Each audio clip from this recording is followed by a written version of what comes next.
Hey everybody, this is your girl Nici. We're gonna do a best of Reddit update story, and I'm gonna give you guys a heads up. This one's a bit long, but anyways, let's get into it.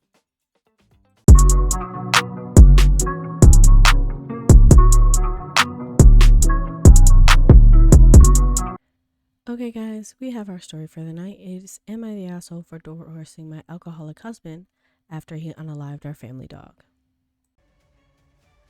Okay, this one's gonna be kind of a long one. There's 4 posts.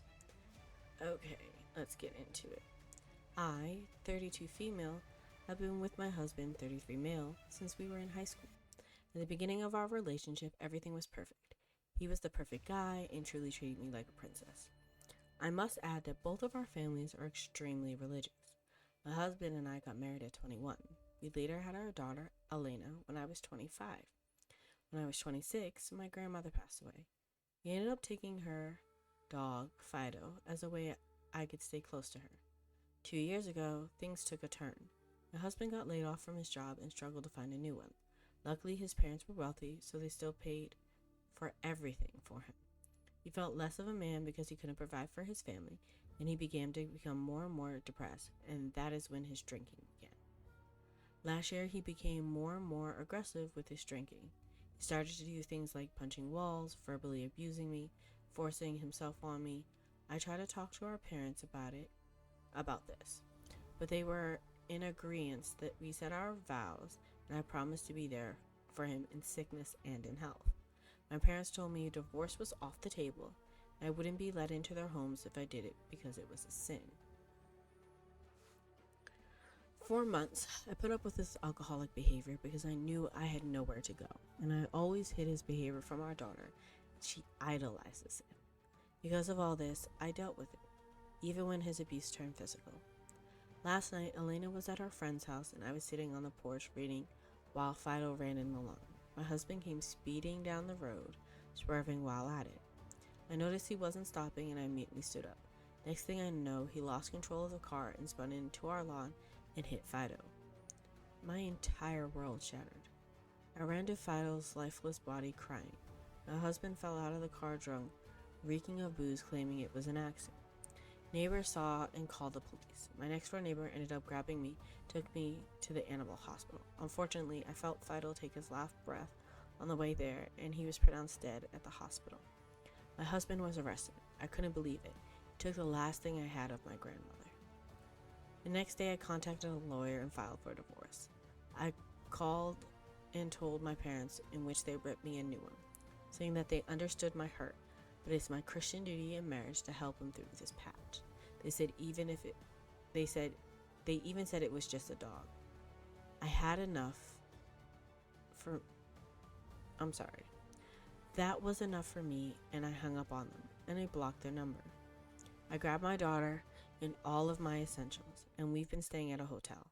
My husband was bailed out by his parents a few days later, and he's been blowing me up since he saw the divorce papers on the table. Family and church members have been blowing up my phone, urging me not to let the devil consume my heart.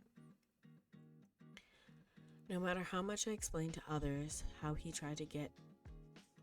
tried to get him into rehab or help him, they don't listen. The church community can be very toxic. So, Reddit, am I the butthole for divorcing my husband after he killed my dog while drunk? No, I don't care what the world says. In your case, you are divorcing for your health and for your daughter's health. Or your child. I don't remember if it's daughter. But the safety of you and your child are very important in this situation. Your husband has chance after chance after chance. You have been there for your husband, and he has yet to fix himself. That's not your fault. You're not wrong. You didn't ask him to be this way. You didn't encourage any of this behavior. So that's on him. And at the end of the day, you have to do what's best for you. You can't let other people tell you how it's going to be or how things work. If your safety is in question, you have the right to leave. And that's the end of that. There's nothing else that could go right in that situation. Continue protecting your child. That's the most important thing. And that it is what it is. Okay. First update. Hello everyone. First, let me say, wow! I truly did not expect my post to gain as much traction as it did. I've read so many comments, and my heart is so full. I know it's only been a day since my main story, but a lot of people wanted more context, and I realized my first post was really rushed. So here it goes. Here's the history behind Fido. My grandparents went on their first date in the Lincoln Memorial. My grandmother always loved the historical landmarks and statues. Many years later, on their anniversary, my grandpa got her a puppy. He named him Fido in reference to him. For those who don't know, Fido was the name of Abraham Lincoln's dog. So yeah, it's kind of romantic. He later passed away a few years later, but Fido became her rock and comfort. To give more context to my family, I grew up in a hypocritical, strict religious household. My father was abusive to my mother. He hit her, verbally abused her, and disrespected her all the time. My parents had the belief that the men are the breadwinners and make all the decisions, and the woman is to support them. My mother was the stereotypical housewife, never made any decisions on her own. I like to refer them to as selective Christians, meaning they follow the parts of the Bible that's convenient to them. My parents were homophobic, attended church every Sunday, in the choir, had very strict views on relations before marriage, the regular Christian's beliefs. But yet, my father cheated on my mother twice. Each time my mother took him back. Said it is because we have to forgive if we want to go to heaven. I have an older sister named Abby. When Abby was 17 and I was 15, she got pregnant. My parents disowned her for having relations before marriage and ended up kicking her out of the house. My sister wanted to get rid of the child, but my parents forbade it. My grandmother took her in. She ended up suffering a natural body release of the baby from stress. My grandmother was the only sense of reasoning in my family. She always tried to talk to my mother into leaving my father, saying that Yaua wouldn't want anyone to endure that, but she didn't listen. She shamed my mother for putting her own daughter out and took her in. My sister ended up moving out of state for college, and she never turned back. She only spoke to me and my grandmother, and my parents stopped referring to her as their kid. They called her a sinner and that they were ashamed to be her parents. Honestly, this was more my father speaking, but my mother's always backed him up regardless on if she fully agreed. I met my husband in high school. He was the sweetest human you'd ever meet. From his volunteer work to his contributions to the church to his charm, he was an angel. He always promised me to be different from my father. He gave me a voice, respected, and loved me. Fast forward many years. I'm married, 26 years old, and have Elena, your daughter. My grandmother passed away from complications from a fall. I was crushed. She was my best friend. She was a mother figure when my own mother wasn't. I luckily convinced my mom to let me take Fido. Having Fido really felt like I had both of my grandparents with me in a sense. Fido was my grandmother's pride and joy, and he quickly became ours too. My husband loved Fido. They were the best of friends. He took Fido everywhere he went. We referred to him as our second child. When the drinking started, it was hard. I tried months to talk to him. I begged him to seek alternatives. I even tried to get him to work for his dad, but he declined. He felt like he was failing as a husband because he couldn't provide. All of his siblings and peers had well-paying jobs and lived more extravagant lifestyles, but we couldn't. I tried to tell him I don't care about that, but he didn't listen. I own my own photography business. I offered to have it be a joint business venture, but he declined. Months and months went on, and the aggressiveness started. When he was drinking, anything I did annoyed him. If I cooked the wrong meal, did something too loudly, or even existed, it annoyed him. He'd go into a rage. He'd punch walls, throw things, hit me, or verbally abuse me. I always knew the signs for when he was about to start. I always made sure Elena was secluded from it. I'd play her TV loudly, give her headphones, or send her to the neighbors to play with their daughter. She idolized her father, and I never wanted her to experience what I experienced growing up. But after reading some of your comments, you guys made me realize she might have noticed more than I thought. He'd always apologize when he sobered up, stating that he was stressed. He'll change. I was weak. I still am. I was raised not to have a voice, and honestly, I was depending on him. He might not have worked, but his parents paid for our house and bills. But those quickly only became words. I had to start wearing long sleeves and makeup to hide my bruises. I first confided in my mother about this. She told me that our duties as wives is to be there for our husbands in the dark times. We took our oaths and our vows, and we must stay true. I talked to his parents. They said I need to pray and let Yahuwah heal all his hurts and wounds. They did try to talk to him, but he'd always get angry at them, and they backed off. I went from family member to church members wanting help. None would listen. Like, seriously, everyone treated it like this was normal. Few did speak out, but it never went far. My sister found out, and she was furious. She urged me to move with her and start over, escape my husband and the toxicity of the church and parents. I wanted to, but I was scared. I mean, Elena still loves her father. He never showed her any aggression, and she loves her grandparents. They're better grandparents than they were parents. She's tried for months, even confronting my husband, but I wouldn't listen. My husband made me block her, saying because she's an atheist, that she's Hashatan's trying to divide us. I begged him for months to go to rehab. I offered to go together. I begged and begged, but he insisted he didn't need help, and he'd stop. I just continued to endure more and more. I knew that near my end, when he started coming home drunk and to force intimacy on me. I was so numb to the abuse that I just let it happen. That's all I will say regarding this, and it's still so hard to speak on that. I started saving my photography money slowly. I wanted to have enough for if I decided I wanted to turn my back on everything, I could.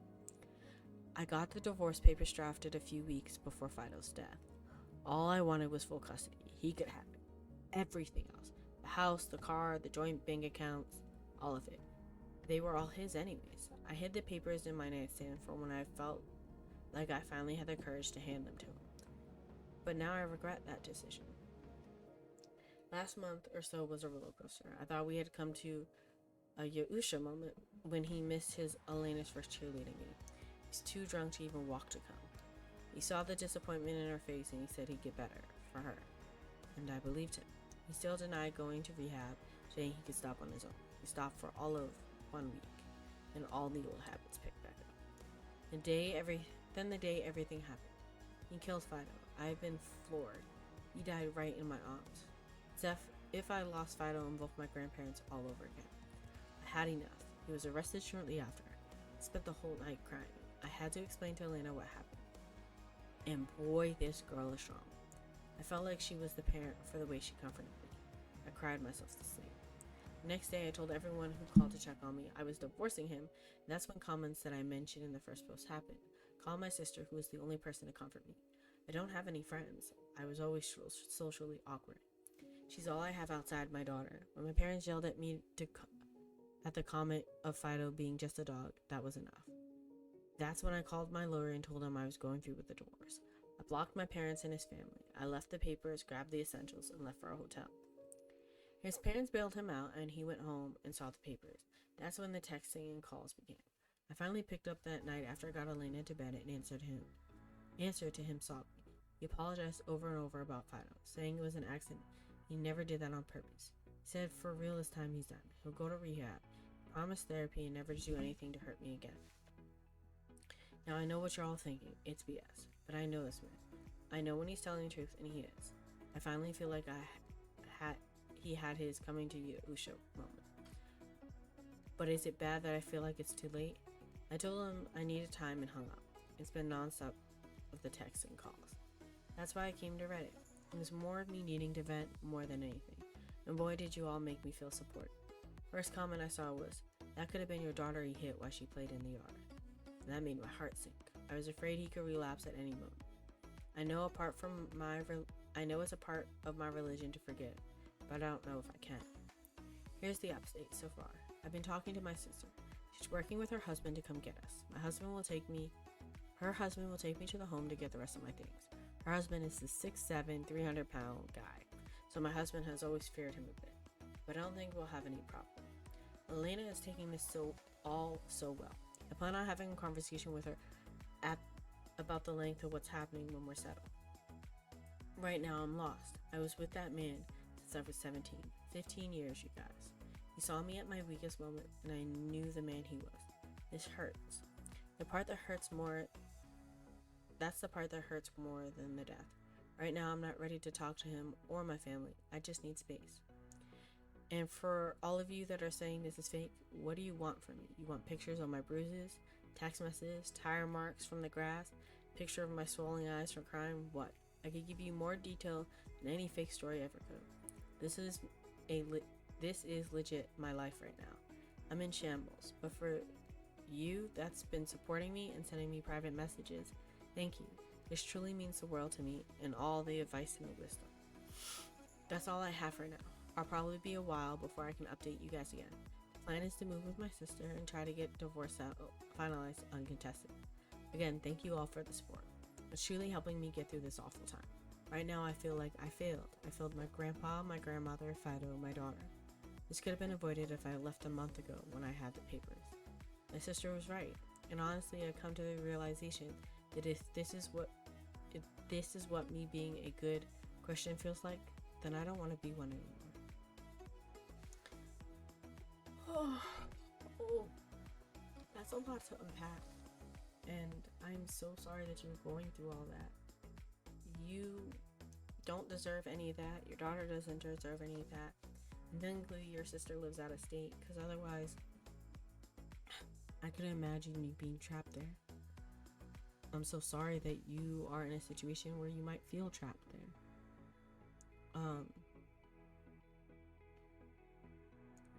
I wish that there was something that I really could do for you. I will continue to pray for you. I will continue to, hope that you get to where your location is safely. You are doing the right thing, and I'm glad you're not going back to your husband, regardless if he does actually change. He needs to get better, and he can't get better if you coddle him. He won't get better if you go back, because he's just like, oh, all I have to do is beg enough. And that's not fair to you. That's not fair to your daughter. You shouldn't be walking around with bruises. It's not right for someone to beat on somebody else. It's not right for someone to mentally, emotionally, or physically abuse somebody. It's not right for you to have forced intimacy. So I'm glad you're getting yourself out of that situation, and I feel so happy that you're doing it for yourself, and then again doing it for your daughter.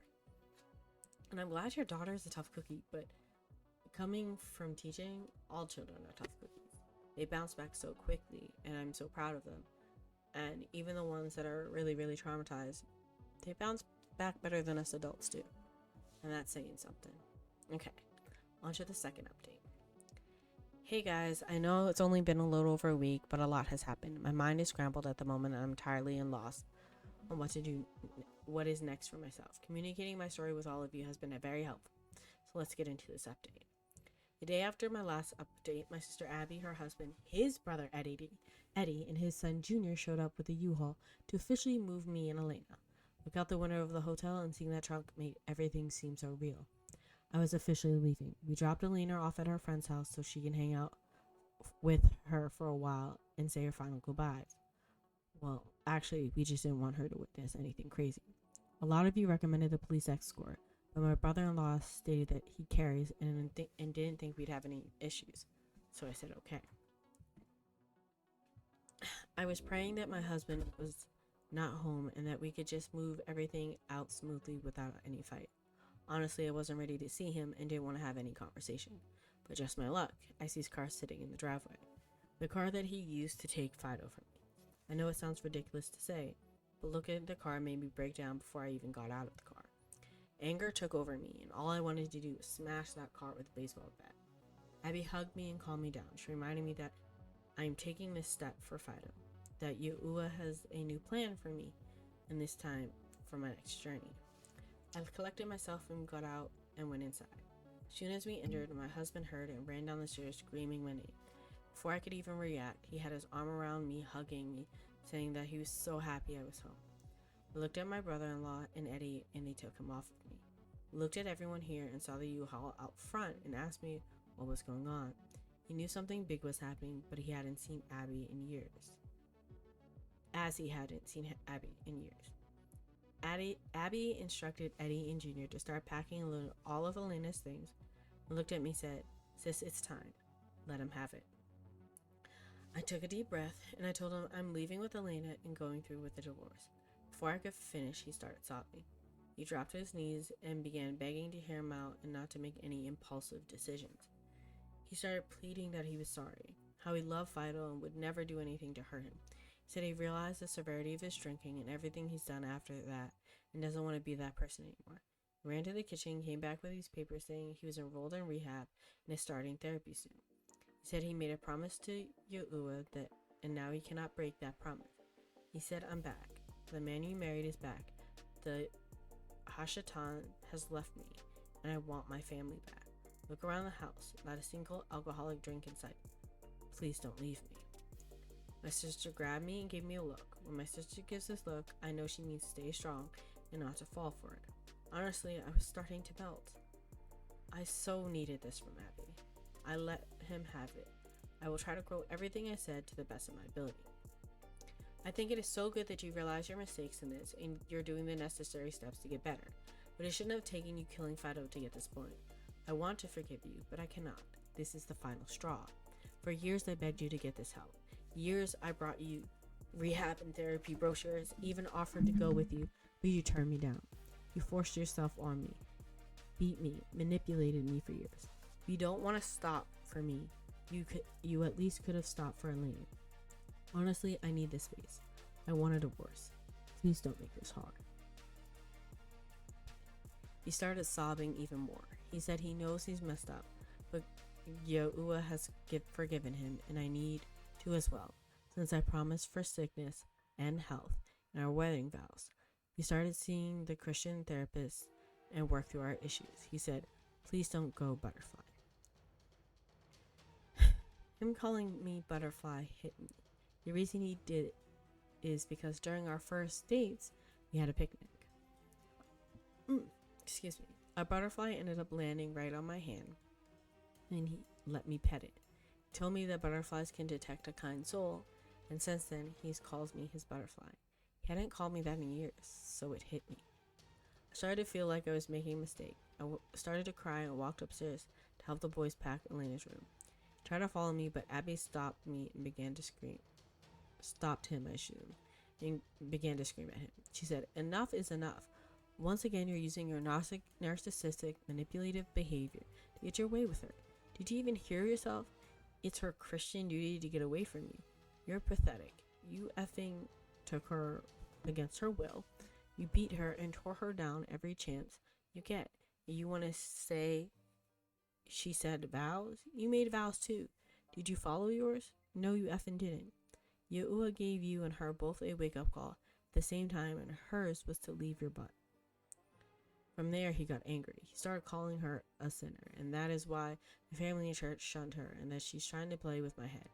My brother-in-law stepped in quickly and said, yeah, because a wife-beating, cheating Christian man, a hypocritical deadbeat mom with an alcoholic stepson, are model Christians. My brother-in-law is a big man, so my husband obviously wasn't going to argue back. He tried to follow me again, but he was blocked, so we went outside and called my parents and his parents. By the time we finished Elena's room and were halfway through my stuff, our parents came speeding in. My dad ended up blocking the U-Haul with his car, and they came rushing into the house. They immediately started yelling at my sister, saying she was getting inside my head with her Hashatan persuasions, and started saying that I was making a mistake. They said they didn't raise me like this, and my husband is sick and needs me by his side. This made me cry even more. My sister is so much stronger than me. Even 4-on-1, she held her own. Screamed at them that they're all pieces of poop. They have no idea what it means to be a good person. She stated that they love to say how someone's going to hell, but didn't realize that hell is being around them. Junior ended up calling the police as the screaming got louder and everyone was in each other's faces. All I could do is sit in the corner and cry. I'd admit I'm weak. My husband tried to come comfort me, but I pushed him off. The police ended up arriving and separated everyone. My mom tried to tell the police that Abby and her husband were trying to kidnap Elena and they were going to traffic me.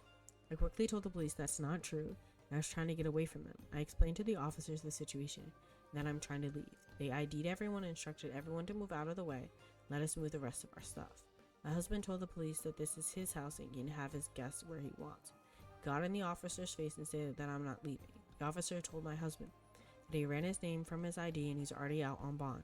If he doesn't want to go back to jail, he needs to get out of their face. his dad had to grab him to move him out the way. At this point, I didn't even care about everything else. We only had about half my things, but I just wanted to go. I grabbed the rest of my important things, my grandparents' chest, all of Fido's things, and I instructed my sister that I wanted to leave. She told me that I have the right to all the things that I owned. I told her I didn't care and I wanted to leave. We closed the U-Haul. As we were trying to leave, my husband kept pleading me to stay. He begged me not to take his daughter from him. Our parents also begged the same. They said I'm robbing her of having a relationship with them. I remembered all of what you said. I need to get her far away from possible. I quickly got in a truck and we started to leave. As we left, my sister flipped the bird and we took off. We picked up Elena and we hit the road. We didn't make any stops outside of food and gas. I'm now living with my sister, enrolled Elena into a new school, and I'm still struggling. I'm getting blown up in messages from everyone trying to get me to come back home. I haven't even been able to eat, sleep, or do anything productive. I'm so grateful for my sister and brother-in-law. They've been so supportive, and I've taken great care of me and Elena. They told me not to worry about working at all until I'm ready to focus on getting better. I enrolled in therapy. One of the commenting Redditors said from my last post, connecting me with a group in my area for women who suffered from abuse. These meetings start next week, so I'm so nervous to face all this. Receive emergency custody of Elena due to her father's recent charges. Elena, on the other hand, has been surprisingly well. Yesterday, my sister and I sat down with Elena to explain everything. Let's just say all of you were right. Elena told her she was aware of her dad's drinking and what he used to do to me. She stated that she'd pretend to be asleep when he was on his rants and often saw me crying. It broke my heart when she told me she saw me put on makeup over my bruises several times before. What broke my heart the most is when she told me that she talked to my mother about it. My mom told her that men are providers and it's our duty to support him regardless of his behavior. She told her just to ignore it and respect her father. Last thing I want for my daughter is to think this is okay. My sister gave her a long speech about loving herself and how her father's behavior was not okay. Elena expressed her sadness about Fido, and I believe with everything, I'll be enrolling her in therapy too. The thing that she said to Elena that stood out to me was, your mom kept lighting herself on fire to keep your dad warm and not valuing the fact that she was getting burnt. She was so right. I never valued or looked out for myself ever. I made it clear to her that she can still talk to her father and family if she pleases, and I won't stop her. But she insists she doesn't want to. Honestly, I'm a mess at the moment. I don't know how this divorce is going to go. I do not know how strong I will remain. I don't know how my husband's conviction will be. I don't know anything. This will be my last update for a while, as I simply want to work on myself for a while. I will be deactivating all my social media and blocking everyone supporting my family or husband. Thank you everyone who has been commenting and supporting me through all of this. The amount of help and resources you guys have provided me has been great. For all of those still claiming this is fake, please say that to my depression. I am so sorry this update is all over the place. I'm so mentally drained right now, so I can't even think straight. Again, I don't know if or when I will update, but bye for now. Okay, guys. This is a lot to unpack, but she got away, and that makes me so happy. I'm so happy that she decided to get out. I'm so happy that, she's taking care of herself and that she's putting herself first. That makes me so happy. At the end of the day, I am not a person for divorce. My relationship with my husband, we have committed ourselves to each other. We've said our vows to Yahuwah, which you guys call God. And we believe in our marriage and our foundation, which is communication and friendship. My husband doesn't drink, and I no longer drink. But when we're upset, we take our time to breathe and have our own space, and then we come back and communicate. Obviously, your husband, my dear, it's too long, too sad, too bad. He didn't think of you before when he was beating on you. He didn't think of Elena before, and he didn't think of the dog. He was so worried about what he could do or what he couldn't do, and He ruined his own relationship. He started this divorce, not you. It's just you finally caught up and made it actually happen. I'm glad that you got away. I'm glad that you're safe. I'm glad that Elaine is safe. I'm glad that you have a support system. I'm glad you're getting in therapy. I'm glad that you're starting your daughter in therapy. My goodness, your life is a roller coaster. But as much as you have said over and over in these last couple posts, you're weak. I don't think you're weak. I think that you had a moment of weakness. I do not think you're weak. Because if you were weak, you wouldn't have continued to survive. Meaning, you wouldn't have put your daughter in a different room to make sure she was protected. If you were weak, you wouldn't have put makeup on every day and pretended things were okay and continued your business. You are not weak. You are a very strong individual. You had moments of weakness. That's the difference. Don't ever think you are weak because you didn't come to the solution or didn't accomplish whatever you needed to accomplish in that moment. You stood strong. You endured through so much. And you came out the other side alive. You kept pushing and you kept moving. You are alive, and that makes you strong. Don't ever, ever, ever, ever, ever think you're weak because you didn't get out day one. Could you have been stronger? Yes. But you are strong. Don't let anyone else tell you otherwise. Don't let anyone else tell you differently. You are strong. You are now stronger. You finally are stronger. And yes, again, you had another moment of weakness, but that does not make you weak. You are in a situation with the man that you love, and he's starting to become the man that you married again. And that is going to be the hardest thing for you, is because you are leaving the man that you married, but you are also leaving the monster he became. And he can tell you, hey, I'm going to rehab. And rehab works really well because they don't have the substances readily available. They don't let you go buy the things. You're on an isolated situation. But when you get out of rehab, that's the test. When he gets out, is he going back to the bottle? When he gets out, is he going to be depressed? If he gets out, is he going to be mad? Because he still doesn't have that job. So he can't pay for child support. He can't pay, for his own living expenses. So what's to say he doesn't fall back? Now, if he does, you're still safe. If he doesn't, great. He's becoming the man he should have been. But that does not make you weak. That's a moment of weakness. And I love that your sister is supporting you, because I think your sister sees your strength and the strong personality and the greatness that you are, and she's going to help you see it. I'm so glad you have that support system. Okay. Third update. This happened on September 9th. Okay. Hi everyone. It's been almost 8 months since I've touched any social media or logged into Reddit. I feel like I owe you all an update. I can tell you it's been an up and down. First off, before we get into any further, you don't owe us anything. Thank you for updating us, but you don't owe us a darn thing. Okay, next. For starters, I'm still living with my sister, and honestly, it's been a breath of fresh air. It's weird being in a house full of love and understanding. Elena has loved her new school and made a lot of new friends. I've still been in therapy and support groups trying to get myself better, in a better headspace, but it's been hard, terribly hard. My husband ended up only getting probation and court-ordered rehab. I know, I rolled my eyes too. But I guess when your family has money and connections, they give you slaps on the wrist. We're still not divorced, as he's contesting everything. I believe he's planning to delay it as much as possible until I run out of money and can't afford my attorney anymore. But I got a new attorney a few months back, as my sister Abby's mother-in-law is a lawyer.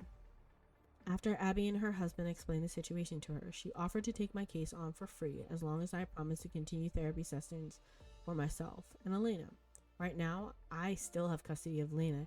As of right now, he's ordered to not have unsupervised contact with her due to his recent charges and abuse allegations. Honestly, Elena is a strong girl. We've never tried to block her from talking to her dad, but she doesn't want to. He FaceTimes her on the iPad often, but she declines. My family and husband haven't stopped trying to reach me, from getting burner phones to text me, contacting my sister flooding my photography business email, personal email, or through my lawyer. It's been nonstop. My husband goes through these emotions of sorrow to anger, telling me how much he misses me and how long he's been clean, to ranting about how much he's taken care of me and committed a sin. The same for my parents. They're all accusing me of turning Elena against them and letting my Hashatan sister manipulate me. These messages even started turning into threats. Ooh, no. Things took a turn about 5 months ago, back in April, when I filed for custody of Elena, and a restraining order followed the threats. We were all ordered not to contact me whatsoever. I thought this would be the end of it, but I was wrong. In mid-April, Elena, Abby, her husband, and I were at home when we heard banging on the door. Her husband opened it, and to our surprise, it was my husband and my parents. How did they find me? How did they track me down? Well, we later learned that I was so mentally drained with everything, I forgot to shut off the location from sharing Elena's iPad. Okay, it's fine. He demanded to speak to me and started screaming my name. Abby's husband told him to leave before he calls the police. Hearing his voice made me break down, and I once again, as weak as I am, cried like a baby on the couch. You are not weak. You are going through trauma. You are going through PTSD. You have a lot on your plate. You are mentally and emotionally abused. You are a survivor. You are not weak. You are strong. But it takes time, and it takes time. There's nothing that can fix this but time. You are going to go through something. And baby girl, the mental is hard. But you need time, and you need to give yourself time. You are not weak. You are strong. Because if you weren't strong, you wouldn't have protected Elena, and you wouldn't have gotten out. Yes, it takes time, but you will get there. Stop calling yourself weak. I won't stop reiterating that. I will not stop reiterating that. And I will not stop reiterating that. You are strong. Don't let your past define who you will be in your future. And don't let the fact that you have moments of weakness define all of you. You are strong. And that's the end of it. I will not make you or let you feel weak. You are strong. Anyways. In hindsight, I know I should have taken Elena and left, but I was just frozen in fear and trauma. Abby, the fierce warrior she is, went to the door, pushed her husband out the way, and went to town on all three of them. She told them to get the F off her property and that I don't owe them a darn thing. My mom got in Abby's face, and the two had a screaming match. My mother rose her hand to slap Abby, in which she responded, I wish the F you would. You are no mother to me, and I will fight you like a stranger off the streets. Yes, Abby. Yes, Abby. And my dear OP, you will be Abby one day. You just need time. Don't forget that. You need time. But anyways, Elena was crying terribly, and I yelled to her to go to her room and lock the door. My husband tried to get inside to grab her, but as Abby's husband pushed him out, he started to scream for me to talk to him and that he was sorry and that he's changed. I don't know. Seeing him on his knees crying and screaming for me made me go to the door. I took a good look at him, and honestly, guys, he looks bad.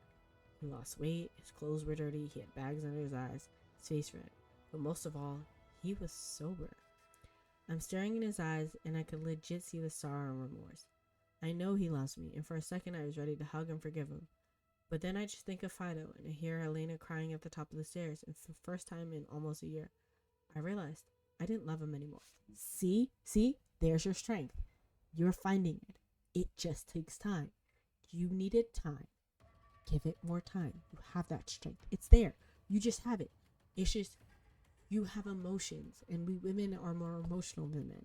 And because we're more emotional, we attach faster. That's stronger to our men. And unfortunately, it makes it harder for us in some cases to break away. Do not think you are weak. Your strength is there. You just have to remember you have it. That's all. That is all. Anyways, continue. I love him and wanted him to leave. I'm sorry. I told him I wanted him to leave and to please just allow the divorce. My parents turned their anger towards me and started yelling at me about forgiving him. Abby stepped in immediately and put their focus back on her. I told him I was done, and I gave him so many chances to turn around, but he didn't. His sadness then turned to anger, and he got up and started screaming at me to get my butt outside now so they could leave. Wow, he really hasn't changed. This just sent me into a full breakdown. By this time, I guess the neighbors must have called the police because they came speeding down the road 4 cars deep.